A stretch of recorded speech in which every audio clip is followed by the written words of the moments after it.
بسم اللہ الرحمن الرحیم نحمده ونصلی علی رسولہ الکریم اما بعد اعوذ باللہ من الشیطان الرجیم بسم اللہ الرحمن الرحیم فاسألوا اہل الذکر ان کنتم لا تعلمون۔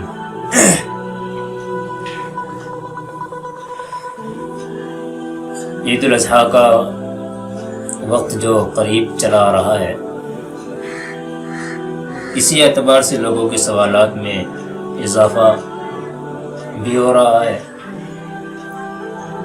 تو ارادہ ہوا کہ اس حوالے سے کچھ مسائل آپ حضرات کے سامنے رکھ دی جائیں تاکہ ان پر عمل کر کے ہم لوگ اپنی قربانیوں کو صحیح طریقے پر انجام دے سکیں۔ سب سے پہلی بات تو جو سوال آتا ہے وہ یہی ہے کہ قربانی کس پر واجب ہے؟ تو اس کے بارے میں حدیث میں آتا ہے من وجد السعة ليضحي فلم يضحي فلا يقربن مصلانا۔ آپ صلی اللہ علیہ وسلم نے ارشاد فرمایا کہ جو شخص قربانی کی وسعت پائے، اس کے پاس گنجائش ہے، پھر بھی وہ قربانی نہ کرے تو ہمارے قریب بھی نہ آئے، ہماری عیدگاہ کے قریب نہ آئے۔ تو اس سے صاف پتہ چلتا ہے کہ قربانی یہ گویا کہ صاحب نصاب لوگوں پر واجب ہے۔ پھر یہاں پر ایک مسئلہ آتا ہے کہ قربانی واجب ہے یا سنت ہے، تو اس بارے میں علماء کا اختلاف ہے، لیکن احناف کے یہاں قربانی واجب ہے، اور جن لوگوں کے نزدیک سنت ہے تو ان کے یہاں بھی سنت غیر موقدہ نہیں ہے بلکہ سنت موقدہ ہے۔ اس لیے اس کو ہلکا سمجھ کر کے چھوڑ دینا یہ بہت بڑا گناہ ہے، اور احناف کے یہاں تو اس کی چھوڑنے کی گنجائش ہی نہیں ہے۔ دوسرا مسئلہ ہے کہ قربانی کا نصاب کیا ہے۔ اس میں بھی وضاحت کی جاتی ہے کہ قربانی کا نصاب انسان کے پاس کتنا مال ہے، کس پر قربانی ہوگی، کتنے مال پر قربانی نہیں ہوگی۔ تو سیدھا سا نصاب ہے 52.5 تولہ چاندی۔ جس کے پاس موجود ہو یا اس کی رقم ہو، یا اگر چاندی نہیں ہے، سونا ہے تھوڑا بہت، اور اس سونے کی مقدار 52.5 تولہ چاندی کے بقدر ہو رہی ہو، یا نہ سونا ہے نہ چاندی ہے لیکن اس کے پاس اتنا ساز و سامان ہے جو غیر ضروری ہے، یعنی ضرورت سے زائد ہے۔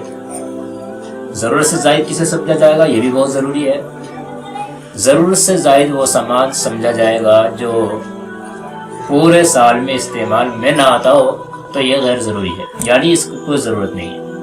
اگر وہ ایک مرتبہ بھی ضرورت میں آ گیا، استعمال میں آ گیا، تو اس کو ضروری سمجھا جائے گا کہ یہ استعمال کی چیز ہے۔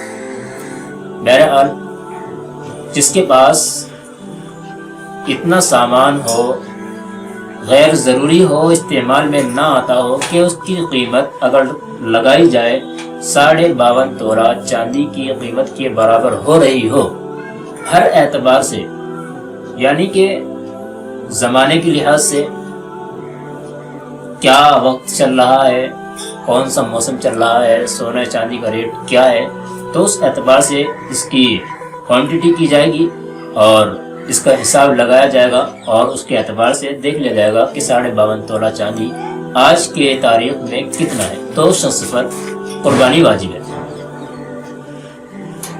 اب مسئلہ آتا ہے، بعض حضرات وہ ہیں جو اس طرح کے سوال بھی کرتے ہیں کہ ہم لوگ 7 آدمی ہیں، میں ہوں، میری بیوی ہے اور میرے بچے ہیں، ان کی شادیاں ہو چکی ہیں، لیکن ہم جو ہے ایک ہی جگہ پر کھاتے پکاتے ہیں، سب کے سب ایک ہی جگہ پر رقم جمع کرتے ہیں، جو وہ کما رہے ہیں بچے وہ بھی اپنے والد کو یا اپنی والدہ کو دیتے ہیں، یا کسی ایک کے پاس جمع کر دیتے ہیں، تو کیا ہم پر الگ الگ قربانی واجب ہوگی یا صرف ایک قربانی کرنے سے قربانی کا وجوب ہم سے ثابت ہو جائے گا؟ یہ مسئلہ بہت ضروری ہے، چونکہ ہمارے دیار میں اور بر صغیر کے اندر خصوصاً انڈیا، پاکستان، بنگلہ دیش اور اسی طریقے پر افغانستان میں جو مسلک ہے، جس مسلک کی اتباع کی جاتی ہے، وہ امام اعظم ابو حنیفہ رحمہ اللہ کا مسلک ہے، یعنی حنفی۔ تو ان کے یہاں مسئلہ یہ ہے کہ اگر کسی کے پاس اس کی اولاد پوری رقم جمع کر دیتی ہو اور ان کے پاس کچھ بھی نہیں ہے، سارے کی ساری رقم والد کے پاس یا والدہ کے پاس ہے، تو ان میں سے صرف ایک آدمی قربانی کر دے تو تمام کی طرف سے ادا ہو جائے گی۔ لیکن اس کے برعکس اگر کسی کے پاس اتنی رقم ہے کہ جو نصاب کو پہنچ رہی ہے، اب وہ چاہے ساتوں کے پاس الگ الگ ہو یا کسی نے اپنی رقم دوسرے کے پاس جمع کر رکھی ہو لیکن ملکیت اسی کی ہو، تو ان کے اوپر ہر ایک کے الگ الگ قربانی واجب ہوگی۔ دوسرا مسئلہ یہاں پر یہ بھی آتا ہے کہ شوہر کے اوپر قربانی واجب الگ سے ہوتی ہے اور بیوی کے اوپر الگ سے قربانی واجب ہوتی ہے، چونکہ ہمارے دیار کی جو عورتیں ہیں وہ عام طور پر اتنا ساز و سامان رکھتی ہیں اپنے پاس، اتنا سونا چاندی رکھتی ہیں کہ جو نصاب کو پہنچ رہا ہوتا ہے، تو ہمیں ضرورت ہے کہ ہم اپنے گھر والیوں کو بتلائیں کہ ہم میں سے مجھ پر بھی قربانی واجب ہے اور آپ کے پاس اتنا سامان ہے تو آپ کے اوپر بھی قربانی واجب ہے۔ صاف ہو گئی بات؟ ایک بات اور، یہاں پر اگر شوہر چاہتا ہے کہ یار میں اپنی اہلیہ کی طرف سے قربانی کر دوں، بہت اچھی بات ہے، دونوں کی طرف سے ادا ہو جائے گی، یعنی الگ الگ ایک قربانی اپنے نام کی کرے اور ایک قربانی اپنی اہلیہ کے نام کی کرے۔ یا اگر بیوی کہہ رہی ہے کہ میں آپ کے نام کی قربانی بھی کر رہی ہوں اور اپنے نام کی بھی کر رہی ہوں، تو یہ بھی درست ہے، اس میں کوئی حرج نہیں ہے، بہرحال قربانی ہونی چاہیے اگر صاحب نصاب ہے۔ ٹھیک ہو گئی بات؟ آگے چلتے ہیں۔ اب جانور کی بات آتی ہے، کس طرح کی جانور کی قربانی جائز ہے؟ قرآن کریم میں ثمانیۃ ازواج من الضأن اثنین ومن المعز اثنین، 8 جوڑوں کو بیان کیا گیا ہے۔ ان میں بکری، بھیڑ، اونٹ، گائے، یہ 4 جانور ہیں۔ ان میں سے جس کی چاہے قربانی کر سکتے ہیں، اب وہ اونٹ ہو یا اونٹنی ہو، بکرا ہو یا بکری ہو، بھیڑ ہو یا دمبا ہو یا بھیڑا ہو۔ اسی طریقے پر بھینس کی قربانی بھی جائز ہے۔ بعض حضرات کہتے ہیں کہ یہ جائز نہیں ہے، لیکن یہ بھی گائے کے تحت آ گئی ہے، اس کی قربانی بھی جائز ہے۔ تو اب آتی ہے ان کی عمر، اور ہاں اونٹ کی قربانی بھی جائز ہے۔ جائز ہی نہیں بلکہ آپ صلی اللہ علیہ وسلم نے اپنے دست مبارک سے 60 اونٹ قربان کیے تھے اور 40 حضرت علی رضی اللہ تعالیٰ عنہ کے ہاتھوں سے یا اور کسی کے ہاتھوں سے کیے تھے۔ بہرحال اس میں لمبی چوڑی تفصیل میں جانے کی ضرورت نہیں ہے، آپ صلی اللہ علیہ وسلم نے 100 اونٹوں کی قربانی کی تھی۔ تو اب ہمیں دیکھنا ہے کہ ان جانوروں کی عمر کتنی ہونی چاہیے جو یہ قربانی کے لائق ہو۔ نمبر 1، بکری، بکرا 1 سال کا ہونا ضروری ہے۔ نمبر 2، بھیڑ، بھیڑا، یہ بھی 1 سال کے ہونے ضروری ہے۔ اسی کی قسم میں سے ایک قسم آتی ہے دمبا۔ اس کا مسئلہ تھوڑا کچھ الگ ہے، اس وجہ سے اس کو الگ سے بیان کر رہا ہوں۔ وہ یہ ہے کہ اگر دمبا 6 مہینے کا ہے اور اس کو 1 سال کے دمبوں کے درمیان چھوڑ دیا جائے اور وہ جسم کے اعتبار سے اتنا موٹا تازہ ہے کہ اس کو آپ نکال نہیں سکتے، یعنی آپ پہچان نہیں سکتے کہ یہ 1 سال کا ہے یا 6 مہینے کا ہے، تو اس دمبے کی 6 مہینے کی قربانی بھی جائز اور درست ہے۔ یہ صرف اسی کے ساتھ خاص ہے، اس بات کو بہت ذہن میں رکھیں۔ بعض حضرات کو اس میں کنفیوژن ہو جاتی ہے کہ یار وہ بھی تو ایک قسم اسی میں سے ہے، تو ایسا نہیں ہے کہ آپ 6 مہینے کی بکری یا بکرا اور وہ آپ نے کھلا پلا کر کے بہت گول مٹول کر رکھا ہو اور آپ یہ سمجھیں کہ یہ بھی دمبے کی طرح 1 سال کے بکریوں میں چھوڑ دیا جائے، بکروں میں چھوڑ دیا جائے تو اس کا بھی پتہ نہیں لگے گا، تو اس کی قربانی جائز اور درست نہیں ہے۔ صاف ہو گئی بات۔ دوسری بات آتی ہے بھینس کی۔ بھینس ہو، گائے ہو یا کٹلا ہو، جس کو ہمارے یہاں جھوٹا کہا جاتا ہے، تو اس کی بھی قربانی جائز ہے اور اس کی عمر 2 سال کا ہونا ضروری ہے۔ اس کا بہت خاص خیال رکھا کریں۔ یہاں پر کچھ لوگ بہت گڑبڑی کرتے ہیں۔ گڑبڑی کیا ہوتی ہے کہ وہ اپنے جانور کی عمر کو کم سمجھتے ہیں، لیکن یہ وقت ایسا ہوتا ہے عید الاضحیٰ کے قریب کا کہ لوگ اس میں رقم جانوروں کی بڑھا دیتے ہیں، پیسے کے لالچ میں آ کر کے اپنے جانور کی عمر زیادہ بتا کر کے لوگوں کو بیچ دیتے ہیں، تو یہ بہت بڑی گڑبڑی ہے۔ تو ان لوگوں کو جو اپنے جانور بیچتے ہیں اس بات کا بہت خیال رکھنا چاہیے، یہ آپ بہت غلط کر رہے ہیں، اس سے ہمیں بچنا چاہیے۔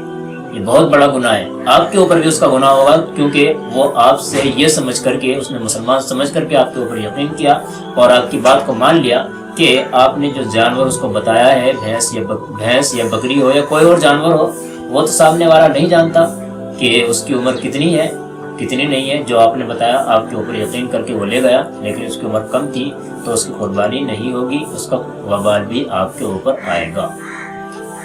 تو گائے ہو، بھینس ہو، بیل ہو، کٹلا ہو، ان کی 2 سال کی قربانی جائز ہے، یعنی جب ان کی عمر 2 سال ہو چکی ہو۔ تیسرے نمبر پر آتا ہے اونٹ۔ اس کی قربانی 5 سال کے بعد ہی جائز ہوتی ہے، 5 سال سے پہلے اس کی قربانی جائز اور درست نہیں ہے۔ ٹھیک ہو گئی بات، جانور بھی آ گئے، قربانی کس پر واجب ہے یہ بھی بات بھی صاف ہو گئی۔ اب آتی ہے جانوروں کے اندر کچھ عیب ہوتے ہیں جن کی وجہ سے قربانی ناجائز ہوتی ہے، ان کی قربانی درست نہیں ہوتی۔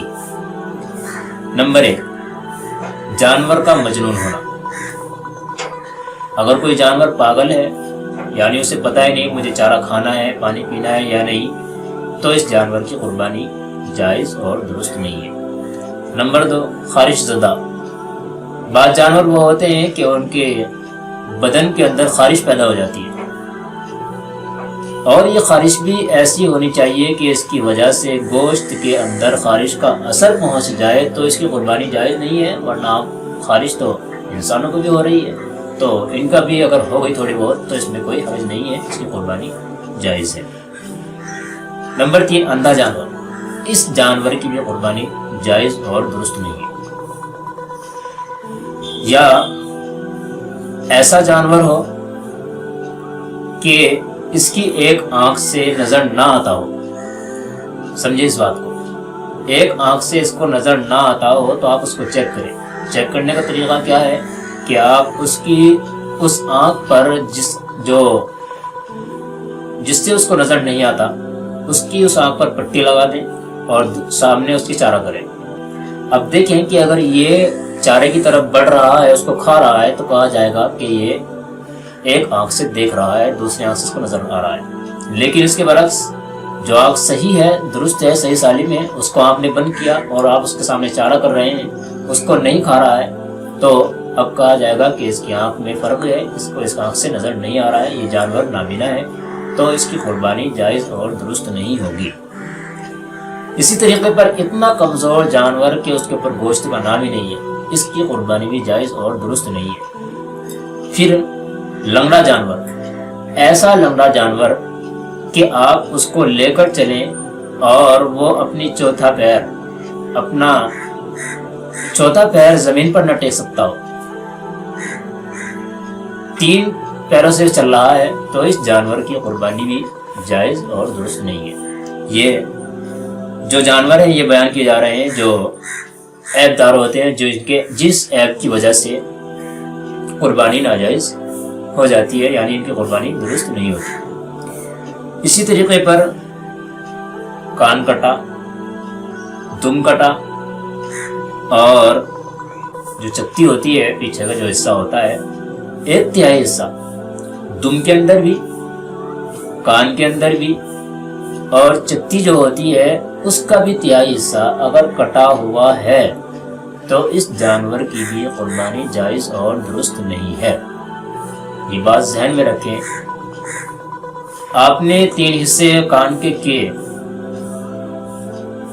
اور دیکھا کہ 1/3 یا اس سے زائد ختم ہے تو اس کی قربانی جائز نہیں ہے، لیکن اگر کم ہے، 1/3 سے کم ہے، تو اس کی قربانی جائز اور درست ہوگی۔ یہاں پر ایک بات ذہن میں رکھیں، بعض وہ جانور ہوتے ہیں جو پیدائشی دم کٹے، ناک کٹے یا کن کٹے ہوتے ہیں، تو بعض حضرات کہہ دیتے ہیں کہ بھائی اس کی قربانی جائز ہے کیونکہ قدرتی ایسا ہے۔ نہیں، ایسا نہیں، اس کی قربانی بھی جائز نہیں ہے، کیونکہ اصل دم کا ہونا اور کان کا صحیح سالم پیدا ہونا ہی ہے۔ اگر یہ عیب دار پیدا ہوئے تو ان کی قربانی جائز اور درست نہیں ہے۔ پھر آتا ہے تھنوں کا سر کٹا ہوا ہونا، یا یہ تھن خشک ہو جانا، تو ان جانور کی قربانی بھی درست نہیں ہے۔ بکری ہوگی تو اس کا 1 یا دونوں تھن خشک ہیں تو اس کی قربانی درست نہیں ہے، اور اگر بھینس ہے تو اس کے 2 تھن خشک ہوں گے تو اس کی قربانی جائز نہیں ہے، 1 تھن اگر اس کا خشک ہے تو اس کی قربانی جائز اور درست ہے۔